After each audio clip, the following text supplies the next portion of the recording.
প্রিয় দর্শক, আপনাদের সবাইকে স্বাগত জানাচ্ছি এনটিভির সাপ্তাহিক খেলাধুলা বিষয়ক অনুষ্ঠান গ্যালারিতে। সাথে রয়েছে আমি নাসিমুল হাসান। দর্শক, আমাদের আজকের গ্যালারির পুরোটা বিষয় থাকবে বাংলাদেশের ফুটবল। আর এই বিষয়ে কথা বলার জন্য স্টুডিওতে দেখেছি বাংলাদেশের দুজন লিভিং লেজেন্ডস। এরা হচ্ছেন ৮০ এবং ৯০ দশকের মাঠ কাঁপানো একজন ফুটবলার এবং আরেকজন ৭০ এবং ৮০ দশকের মাঠ কাঁপানো ফুটবলার। আছেন আমার সাথে শামসুল আলম মঞ্জু এবং রুম্মন ওয়ালিবিন সাব্বির। আপনাদের দুজনকেই স্বাগত গ্যালারি স্টুডিওতে। আমরা গ্যালারির পক্ষ থেকেও আপনাদের শুভেচ্ছা জানাচ্ছি এবং এনটিভি পরিবারের পক্ষ থেকেও আপনাদের শুভেচ্ছা জানাচ্ছি। থ্যাংক ইউ, ধন্যবাদ। আপনার মতন একজন লিভিং লিজেন্ডকে পেয়ে আমরা খুব খুশি। তো আপনাদের সময় যে ফুটবল আর সাব্বির ভাইদের সময় যে ফুটবল ছিল, এখনকার ফুটবলটা আসলে কিভাবে দেখছেন?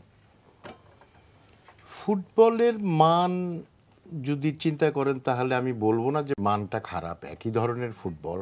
আমাদের সময় কিছু ইন্ডিভিজুয়াল প্লেয়ার ছিল এবং সবচেয়ে বড় জিনিস ছিল যেটা দর্শক ছিল সে আমলে, এবং আস্তে আস্তে আমাদের এখানে দর্শক কমেছে, আবার শুরু হয়েছে, হয়তোবা ভবিষ্যতে দেখতে পারবো। তো ডিফারেন্সটা হলো আপনার ইন্ডিভিজুয়াল প্লেয়ার, সেই স্কিলটা এখন হয়তো কম, কিন্তু আপনার যদি টিম ওয়ার্ক দেখা যায় বা রানিং বা অন্যান্য কিছু জিনিস আছে, ওটা একই ধরনের। কিন্তু আমাদের ফুটবলের সাথে এখন বিশ্ব ফুটবলের বা ইউরোপিয়ান ফুটবলের যে ডিফারেন্সটা অনেক চোখে দেখা যায় আর কি। কারণ আমাদের দিন দিন আমাদের ফুটবল পিছাচ্ছে, যেখানে অন্যান্য দেশের টিমগুলো অনেক এগোচ্ছে।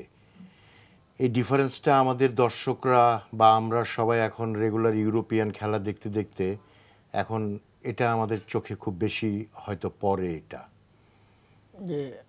চেষ্টা করলে এটা সম্ভব। আমাদের প্লেয়ারদেরকেও ভালো ট্রেনিং করাতে পারলে, ভালো সুযোগ সুবিধা দিতে পারলে এটা আমরাও একটা এশিয়ান মান পর্যন্ত পৌঁছতে পারি।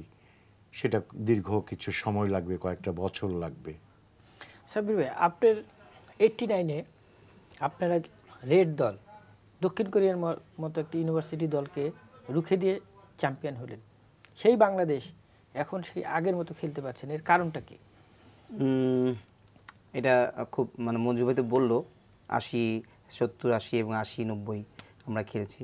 তো আমার কথা যে আমরা যে 89-এ ছিলাম, আমাদের ওয়ার্ল্ড র্যাঙ্কিং ছিল 105, এবং আমরা কিন্তু ওই 89-এ ওয়ার্ল্ড কাপ কোয়ালিফায়ার খেলেছি চায়নার সাথে, ইরানের সাথে। ইরানের মাটিতে লাস্ট মিনিটে 7 মিনিটে একটা গোল খেয়েছি। সেই ইরানে এত ভালো টিম, ওইবার আপনার কাতারের সাথে আমরা 2-1 গোলে দুই গোল ড্র করেছি। তারপরে চায়নার সাথে 2 গোলে হেরেছি ওদের নিজ মাটিতে। তো এই যে প্রেসিডেন্ট গোল্ড কাপে যে আমরা খেললাম কোরিয়ার সাথে, সেই বছর 90s ওয়ার্ল্ড কাপে কোরিয়া যাবে, তার সাথে এই টিম আসার আগে 4-4 গোলে ড্র করে এসছে। সেই টিম আমাদের এখানে এসে আমরা 90 মিনিটস খেলার পরে 120 মিনিটস খেলার পর টাইব্রেকারে আমরা জিতি। সেই টিমটাই, সেই প্লেয়াররাই আবার ঠিক পরে ওয়ার্ল্ড কাপে তারা 8টা প্লেয়ার ন্যাশনাল টিমে খেলেছে। তার মানে কি পরিমাণে, হ্যাঁ ওই টিমে আমি তাদেরকে চিনি পার্সোনালি। তো তারা এই পরিমাণে মানের আমাদের টিমগুলি ছিল। এবং আমি মনে করি যে মঞ্জু ভাই যে বললো যে ইন্ডিভিজুয়াল যে প্লেয়ারগুলি, আমাদের এই যে খেলাধুলার যে আমাদের টোটাল ফুটবল কিন্তু অনেক আগে এসছে আমাদের বাংলাদেশে। টোটাল ফুটবল কিন্তু এগিয়েছে। হ্যাঁ, এখন আপনি একটা বলতে পারবো যে আমাদের রানিংয়ের যে দূরত্বটা, যেরকম আমাদের আগে একটা প্লেয়ারের খেলার দূরত্ব কত ছিল, অনেকে বলছে 12,000 কিলো। হ্যাঁ, এখন 8,000 কিলোতে আসছে। ঠিক আছে, তো এখন ডে বাই ডে এন্ডুরেন্সকে বাড়ানোর জন্য চেষ্টা করছে। আর আমরাও টোটাল ফুটবল খেলেছি, ইন্ডিভিজুয়াল ফুটবল খেলেছি, দুইটাই খেলা খেলেছি। এখানে প্রতিভা মানে কোয়ালিটি ফুটবলার ছিল, আর এখানে আমাদের যে ইন্ডিভিজুয়াল ফুটবলার যে ছিল সেটা ঘাটতি পড়েছে। আর টোটাল ফুটবল যদি আমরা মনে করি, তাহলে টোটাল ফুটবলে আমাদের বাংলাদেশ কতটুকু এগিয়েছে এটা দেখার বিষয় আছে। তো টোটাল ফুটবল আমরা যদি বলি, ঠিক আছে, আমরা ইন্ডিভিজুয়াল ফুটবল নাই এখন, ইন্ডিভিজুয়াল ওয়ার্ল্ডে ইন্ডিভিজুয়াল ফুটবল হারিয়ে যাচ্ছে টোটাল ফুটবলের কাছে। তো তার ভিতরে কি মেসি, রোনালদো, অন্যান্য প্লেয়ার কি ইন্ডিভিজুয়াল খেলছে না? তা না, তার ভিতরেও আছে। তো আমি মনে করি যে যেমন মঞ্জু ভাই বললো যে বিগত দিনে আমাদের ডে বাই ডে অন্য টিমরা যেভাবে এগিয়ে যাচ্ছে, আমাদের সেই পরিমাণে আমরা এগোতে পারছি না। সেটার পিছনে অনেক কারণ রয়ে গেছে আমাদের।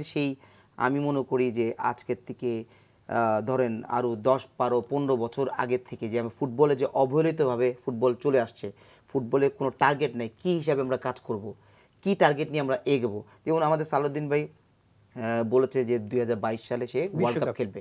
তো এই বিশ্বকাপ খেলার জন্য তার টার্গেট কি, তাতে টার্গেটটাকে তাকে মানুষের কাছে দেখাইতে হবে যে আমি এই টার্গেটে এগোচ্ছি। খেলতে পারি না পারি ডাজন্ট ম্যাটার, এর সাথে সম্পর্ক না। তার যে এই যে আশা করেছে এটা ভালো। তো এরকম ভাবে আমি এখানে সাব্বিরকে একটু ইন্টারাপ্ট করি যে আমার সময়ে তখন আমি প্রতিষ্ঠিত রাইট ব্যাক, আমার পিছনে পিছনে কিন্তু টুটুল, জি টুটুলের পিছনে পিছনে আবুল। এখন আমার পারফরমেন্সের থেকে আবুলের পারফরমেন্স এটা কিন্তু 19-20 19-20, আমাকে কিন্তু সর্বক্ষণ চিন্তা করতে হতো। এখন কিন্তু সে কম্পিটিশনটা নেই, যেহেতু কোথাও লিগ হচ্ছে না না। এখন আমাদের ফুটবল ফেডারেশনের প্রেসিডেন্ট স্বপ্নটা দেখে কি যে 2022 ভিশন কি দিয়ে, উনি তো কোথাও লিগই চালু করতে পারলেন না। প্রফেশনাল লিগটা ছাড়া তো কোনো খেলাই নেই। মঞ্জু ভাই, আমি সেইটাই আসতেছিলাম যে বলছিলাম যে মঞ্জু ভাই আমাকে ধরা দিল, আমি এটা পরবর্তী সময় বলছিলাম যে আমাদের এক বি লিগ ছাড়া, এই বি লিগটা কেন্দ্র প্রতি বছর বি লিগটা হয়, এছাড়া ফার্স্ট ডিভিশন মাঝে মধ্যে হয়, বি টায়ার মাঝে মধ্যে হয়, সেকেন্ড ডিভিশন মাঝে মধ্যে হয়, স্কুল ফুটবল মাঝে মধ্যে হয়, শেরে বাংলা কাপ এটা হারিয়ে গেছে, ডিস্ট্রিক্ট ফুটবল লিগে হারিয়ে গেছে। তাহলে আমাদের এই প্রতিভাবান প্লেয়াররা যে আসবে কোত্থেকে আসবে? উনি বলেছে যে সিলেটে একটা একাডেমি করছে, তো এই একাডেমির মাধ্যমে যদি ফুটবলার তৈরি হতো তাহলে তো মানুষ একাডেমি করে দেয়। আর একাডেমির ভিতরে উনিও জানেন যে বার্সেলোনা, রিয়াল মাদ্রিদ যারা একাডেমি করেছে তারা একাডেমি টু একাডেমি খেলা হয়। এই প্লেয়ার যদি খেলার সুযোগ না পায় তার প্রতিভা বিকাশ করবে কোথায়? তা আমি এই একাডেমি প্লেয়ার তৈরি করব, সেটা খেলার জায়গাটা কোথায়? সেই খেলার জায়গাটা তো নাই।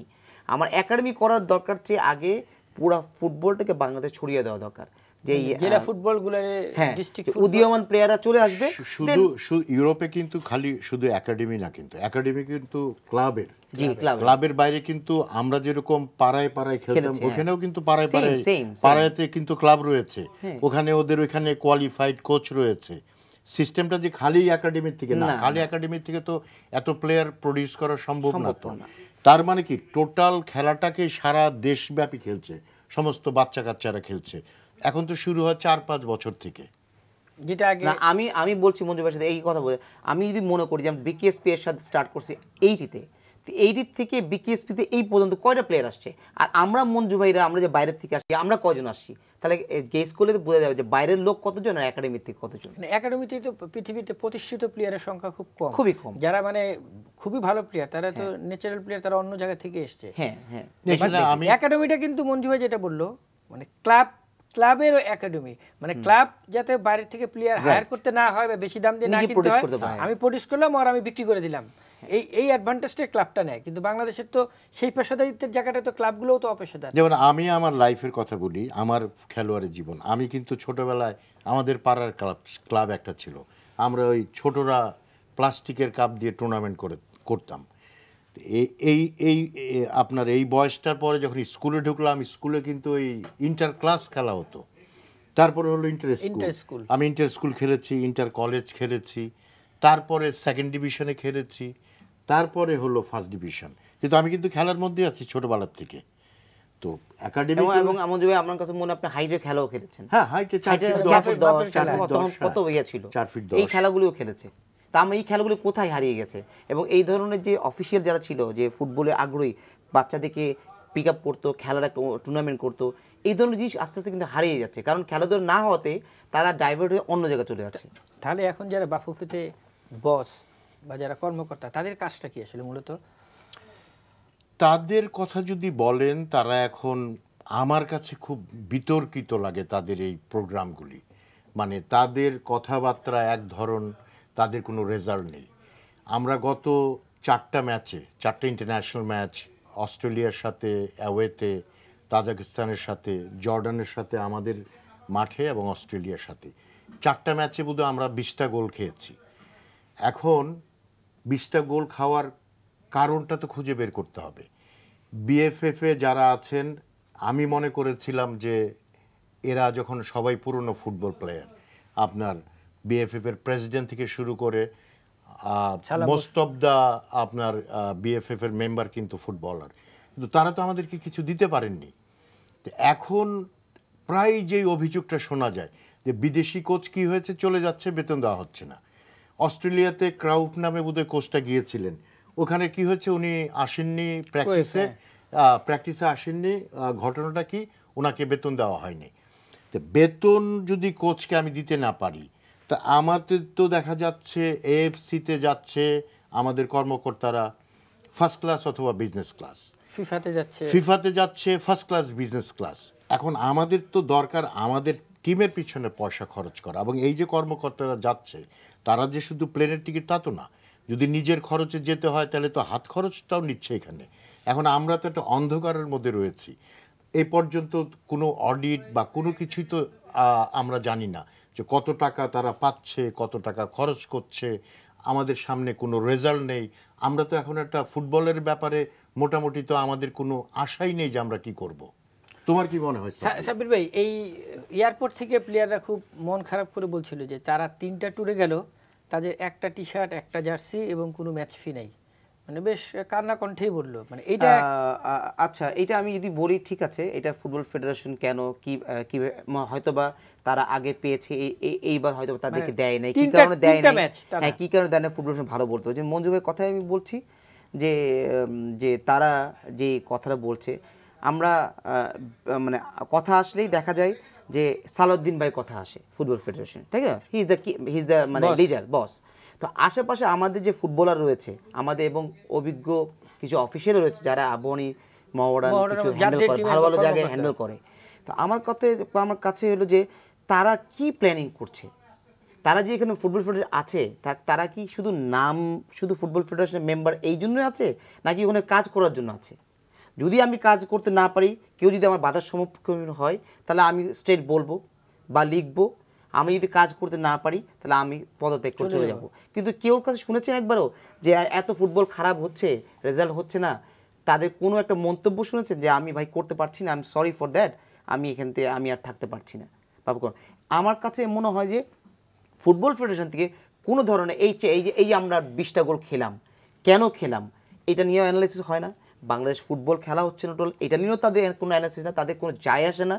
তারা হয়তো বা আমরা শুনি ভিতরে ভিতরে তারা কথা বলে, নিজেরা কথা বলে, কিন্তু এইটা আর বাইরে প্রকাশ করে না। কেন করে না ওনারাই জানে, ওনারা ভালো বলতে পারবে।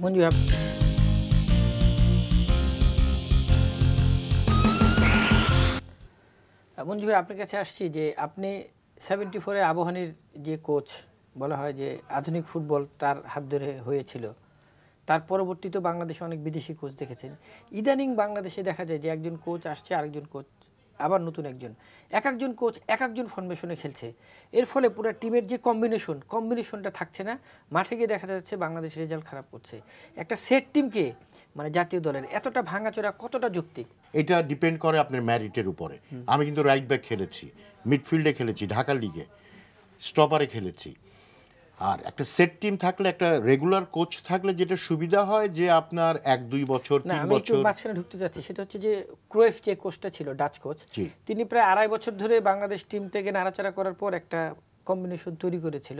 আবার আমরা যখন ইতালীয় কোচ ফ্যাবিও লোপেজ দেখলাম যে সেই কম্বিনেশনটা আবার তিনি ভাঙলেন। লাস্ট ম্যাচটা যদি দেখি যে রায়হান যে পজিশনে খেলে, এই পজিশনে খেলতো জামাল ভুঁইয়া, মানে স্কিমার, সেন্ট্রাল ডিফেন্সকে সাহায্য করা, দুই ডিফেন্সকে। এবং জামাল ভুঁইয়া যেই জায়গায় খেলে এই জায়গায় খেলতো মামুনুল, কিন্তু মামুনুলকে এখন দিয়েছে লেফটের দিকে, জামাল ভুঁইয়াকে মিডফিল্ডের। এর ফলে যে কম্বিনেশনটা দাঁড়াচ্ছে, তারা বলছে যে তারা ওই জায়গায় মানে কমফোর্টেবল না। কমফোর্টেবল অনেকেই জায়গা চেঞ্জ করলে কমফোর্টেবল না, কিন্তু আমাদের কোচগুলি কি চায়? আমাদের কিন্তু যেই কোচই আসুক না কেন, সবার কিন্তু পদ্ধতি থাকে যে আমি কম গোল খাবো, কারণ আমাদের টিমের স্ট্রেংথটা বোঝার পর ডিফেন্সকে স্ট্রং করা, তো সেই অনুপাতেই সবাই করে। এখন কাউরের কাছে হয়তো মনে হচ্ছে যে সাব্বির রাইট উইংয়ে ভালো, কেউ আবার মনে করছে যে সাব্বির মিডফিল্ডে ভালো।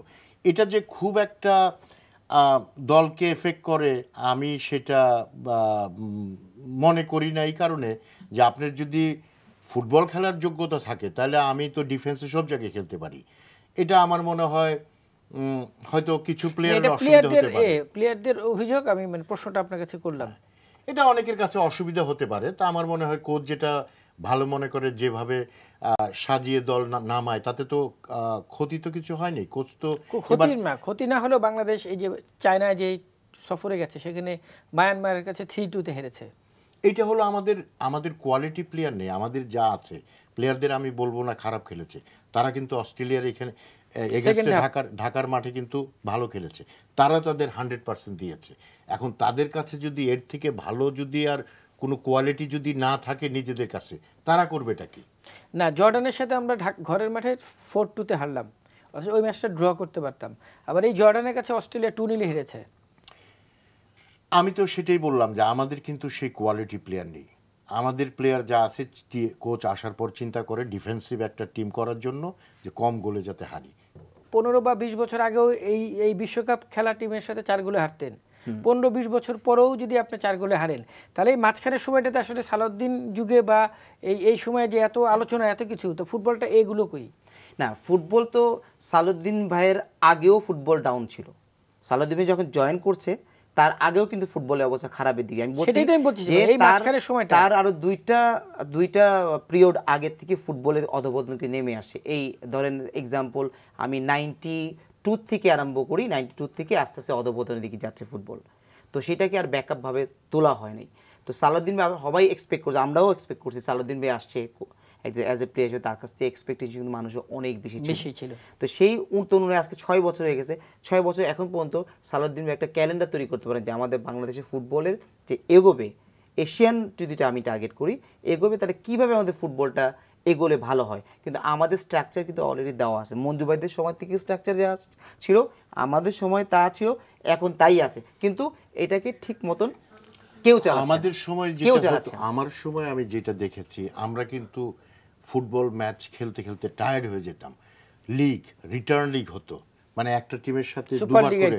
সুপার লিগের আগে রিটার্ন লিগ, সুপার লিগ তো পরে হলো যে ফার্স্ট 8 খেলা হবে ফার্স্ট লিগের টিমের থেকে। আগে হতো যে প্রতিটা টিমের সাথে প্রতিটা টিম দুবার করে খেলবে।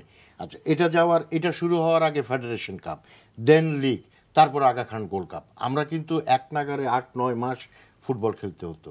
এবং আমাদের সময় যেটা বললাম, এই যে প্লেয়ার, কোয়ালিটি প্লেয়ার নেই। আবারও আমি বলছি যে বাইরে যদি আপনার বিভিন্ন ডিস্ট্রিক্টে খেলা না হয়, আপনার প্লেয়ার আসবে কোত্থেকে? আমার সময় আমি ন্যাশনাল টিমের 1 নম্বর, আমার সাথে টুটুলের পিছনে, টুটুল তখন ন্যাশনাল টিমে, তার সাথে আবুল। এখন তো প্লেয়ারদের তো পিছনে কেউ নাই, সে জানে যে সে একাই। আচ্ছা, আমি চিটাগং লিগ খেলেছে ঢাকার পাশাপাশি, সাব্বিরও নিশ্চয়ই অনেক লিগ খেলেছে। 1 প্লেয়ার 2 লিগ। প্রতিটা ডিস্ট্রিক্টে এরকম কোনো ডিস্ট্রিক্ট ছিল না যে লিগ হতো না। আপনি সিলেট বলেন, ময়মনসিংহ বলেন, খুলনা বলেন, কুমিল্লা বলেন, এখন তো লিগ হয় না। তো লিগ না হলে প্লেয়ার আসবে কোত্থেকে? না, তাহলে আপনারা দুজন বাংলাদেশের ফুটবল ভবিষ্যৎটা কি দেখেন? মানে আমি দেখি, যেমন মঞ্জু ভাই বললো যে আমাদের যে স্ট্রাকচার কিন্তু তৈরি, নতুন করে স্ট্রাকচার করে তৈরি করা কোনো প্রয়োজন নাই। অবকাঠামো ঠিক আছে, কারণ অবকাঠামো অনুযায়ী যদি ফুটবলটাকে ঠিক মতো মাঠে থাকে প্রত্যেকটা ইভেন্ট, আমি যদি ইভেন্টগুলি প্রবলেম করে থাকি, আমি এক্সাম্পল, আমি যদি 1 থেকে ক্লাস 10 পর্যন্ত পড়তে হবে, তাহলে 1 থেকে না পড়ে যদি আমি 6 থেকে পড়া আরম্ভ করি, তাহলে আমার বেসিক কিছুই থাকবে না। তো সেই এক্সাম্পল তাই হচ্ছে যে আমাদের 1, 2, 3, 4, 5 এভাবে পড়া লেখা হচ্ছে না। মানে আমাদের গ্রাসরুট লেভেল থেকে যেভাবে ফুটবল খেলার কথা, কোনো জায়গায় সেভাবে হচ্ছে না। তো রীতিমতো খেলা হয়, বাঞ্চ অফ ফুটবলার আসবে, বাঞ্চ অফ ফুটবলার থেকে বাঞ্চ অফ কোয়ালিটি ফুটবল আসবে, তখন আমরা এই মঞ্জু ভাইয়ের মতো স্টার প্লেয়ার, সালাউদ্দিন ভাইয়ের মতো স্টার প্লেয়ার, এনায়েত ভাইয়ের মতো স্টার প্লেয়ার, আসলামের মতো স্টার প্লেয়ার, কাসিমের মতো স্টার প্লেয়ার, মনের মতো স্টার প্লেয়ার, এরকম আমরা খুঁজে পাবো। তো এগুলো পাচ্ছি না। সেই জায়গাটা দাঁড়াতে হলে বাংলাদেশ ফুটবল ফেডারেশনকে কি পেশাদারিত্বের ভিতরে প্রবেশ করতে হবে? পেশাদারিত্ব তার আছেই, তার তো পেশাদারিত্ব নাই না, পেশাদারিত্ব তার নামে বলতে আছে। তাকে এখন যেটা করতে হবে, তার প্রোগ্রাম নিতে হবে, সারা বাংলাদেশে ফুটবলটা আবার ডিস্ট্রিক্ট ফুটবল শুরু করতে হবে। আপনার এখানে যেটা হচ্ছে আপনার প্রফেশনাল লিগের পাশাপাশি যেটা ঢাকা লিগ, সেটা করতে হবে। অবশ্য আমি পেপারে দেখলাম যে তারা নাকি শুরু করবে। এখন যে লিগটা রয়েছে, এটা তো মূলত এই 7-8টা টিমের প্লেয়ার, এই 7-8টি টিমের ক্যাম্পের জন্যই তো আমাদের ন্যাশনাল টিম। আজকে যদি আবাহনী, মোহামেডান, ব্রাদার্স, শেখ জামাল, ধানমন্ডি ক্লাব, ফরারগঞ্জ, রহমতগঞ্জ, এরা এখন যদি এই লিগে পার্টিসিপেট না করে, আপনি তো ন্যাশনাল টিমও হবে। আচ্ছা, আবাহনী মোহামেডানের প্রশ্ন যেহেতু উঠলে, আমাদের সময় নেই। আবাহনী মোহামেডানের যে এখন জৌলুস নেই, এটা কেমন লাগে? দুজনেই তো মোহামেডানের ফুটবলার। এটা চিন্তাও করা যায় না যে আবাহনী মোহামেডানের খেলায় লোক হয় না, এটা ভাবা যায় না। মঞ্জু ভাই ঠিক বলেছে। আর কষ্ট লাগে যে আমি প্রায় 3.5 বছর হয়ে গেছে মাঠে খেলা দেখতে যাই না। কষ্টের লাগে, খেলা দেখতে যাই না এই কারণে যে খেলার যে অবস্থান আমার কাছে আমার নিজেকে হার্ট করে। আমরা প্র্যাকটিস মাঠে ইউনিভার্সিটি মঞ্জুবেলা প্র্যাকটিস মাঠে মঞ্জুবেলা আমাদের আগে করছে ইউনিভার্সিটি, আমরা পরবর্তী সময় করেছি। আমাদের প্র্যাকটিস মাঠে 5-6 হাজার দর্শক প্রতিদিন। এখন দেখা যায় যে আমি খেলা 3 বছর আগে খেলা দেখতে গেছি, মোহনায় খেলা দেখতে গেছি, গ্যালারিতে কোনো লোক নেই, 5,000 দর্শকও হয় না।